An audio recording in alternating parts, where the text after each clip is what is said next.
محترم بھائیوں اور بہنوں، کبھی ایسے حالات آ جاتے ہیں کہ دل چاہتا ہے سب ختم ہو جائے، کبھی زبان قابو میں نہیں رہتی، کبھی مصیبتیں انسان کو ہلا دیتی ہیں، لیکن امام الانبیاء صلی اللہ علیہ وسلم نے ہمیں ان سب موقعوں پر رہنمائی دی ہے۔ یہ رہنمائی ہمیں بتاتی ہے کہ موت کی تمنا کیوں نہیں کرنی چاہیے، فضول باتیں دل کو کتنا نقصان پہنچاتی ہیں، اور آزمائشوں پر صبر کس طرح اللہ کی رضا کا سبب بنتا ہے۔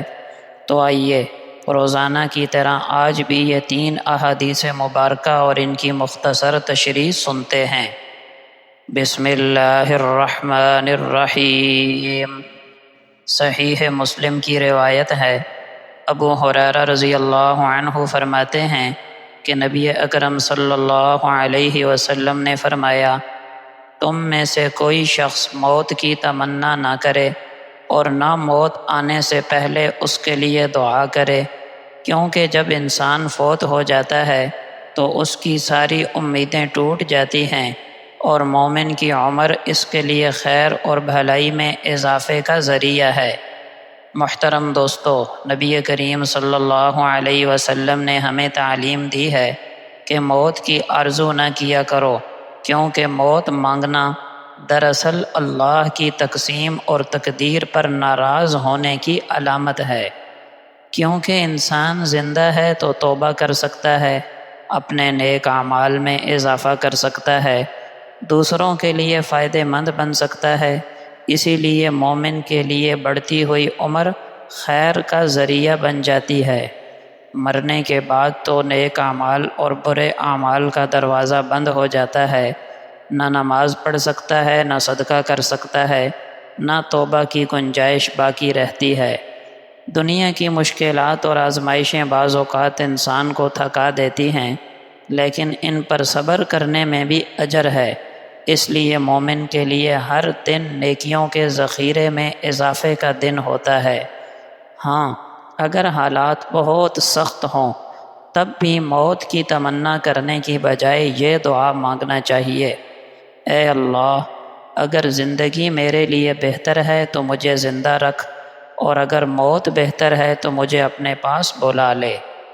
دوستو، اس حدیث میں ہمارے لیے 3 اسباق ہیں۔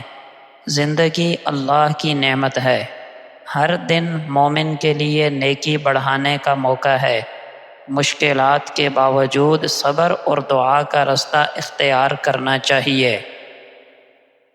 مشکوٰۃ شریف کی روایت ہے، عبداللہ ابن عمر رضی اللہ عنہما فرماتے ہیں کہ نبی اکرم صلی اللہ علیہ وسلم نے فرمایا، اللہ کے ذکر کے علاوہ زیادہ باتیں نہ کیا کرو، کیونکہ اللہ کے ذکر کے علاوہ زیادہ باتیں دل کو سخت کر دیتی ہیں، اور سخت دل والا شخص اللہ سے بہت دور ہو جاتا ہے۔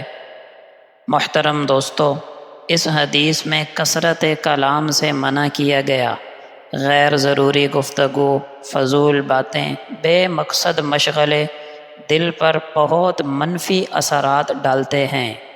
جب دل سخت ہو جائے تو آنکھوں سے آنسو نہیں نکلتے، دل کو نرمی نصیب نہیں ہوتی، نیکیوں کی طرف رغبت باقی نہیں رہتی، عبادات کی حلاوت ختم ہو جاتی ہے۔ اللہ کا ذکر دل کو زندہ اور نرم کرتا ہے، قرآن کی تلاوت، دعائیں، تسبیحات اور نیک باتیں دل کو سکون اور روح کو راحت دیتی ہیں۔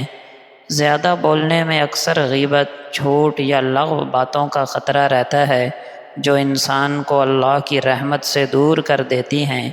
اس لیے مومن کی شان یہ ہے کہ وہ کم بولتا ہے، لیکن بولتا ہے تو خیر ہی کی بات کرتا ہے۔ دوستو، اس حدیث میں بھی ہمارے لیے 3 اسباق ہیں۔ زبان کو قابو میں رکھنا ایمان کی علامت ہے، فضول باتوں سے دل سخت ہوتا ہے اور ذکر سے دل نرم ہوتا ہے۔ اللہ کا قرب چاہنے والا انسان اپنی گفتگو میں احتیاط کرتا ہے اور زیادہ وقت ذکر اور نیک اعمال میں گزارتا ہے۔ جامع ترمذی کی روایت ہے، حضرت انس رضی اللہ عنہ فرماتے ہیں کہ نبی اکرم صلی اللہ علیہ وسلم نے فرمایا، بے شک بڑی جزا بڑی آزمائش کے ساتھ ہے۔ جب اللہ تعالیٰ کسی قوم سے محبت کرتا ہے تو انہیں آزمائش میں ڈالتا ہے۔ جو بندہ اس پر راضی رہتا ہے اس کے لیے اللہ کی رضا ہے، اور جو ناراضی کا اظہار کرتا ہے وہ اللہ کی ناراضی کا مستحق بن جاتا ہے۔ پیارے دوستو، اللہ تعالیٰ اپنے بندوں کو مختلف حالات میں آزماتے ہیں، کبھی بیماری، کبھی فقر، کبھی نقصان، کبھی دکھ اور مصیبت۔ یہ آزمائشیں سزا نہیں ہوتیں بلکہ اللہ کی محبت کی نشانی ہے۔ مومن کے لیے یہ امتحانات گناہوں کے کفارہ اور درجات کی بلندی کا سبب بنتے ہیں۔ بڑی آزمائش کا مطلب یہ ہے کہ جس کا امتحان جتنا سخت ہوگا اس کا اجر بھی اتنا بڑا ہوگا۔ اگر بندہ صبر اور رضا کا مظاہرہ کرے تو اللہ اس سے راضی ہو جاتا ہے اور اسے عظیم بدلہ عطا کرتا ہے، لیکن اگر بندہ شکوہ اور ناراضی کرے تو یہ اللہ کی ناراضی کو دعوت دیتا ہے، اور یوں آزمائش اس کے لیے مزید سختی بن جاتی ہے۔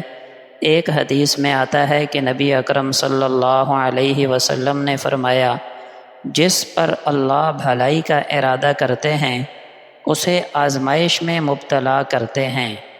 دوستو، اس حدیث میں بھی ہمارے لیے 3 اسباق ہیں۔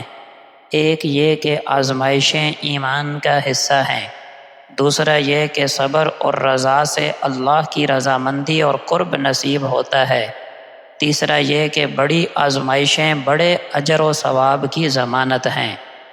اللہ پاک ہمیں کثرت سے ذکر کرنے والے بندوں میں شامل فرمائے اور دنیا و آخرت میں عافیت کی دولت عطا فرمائے، آمین۔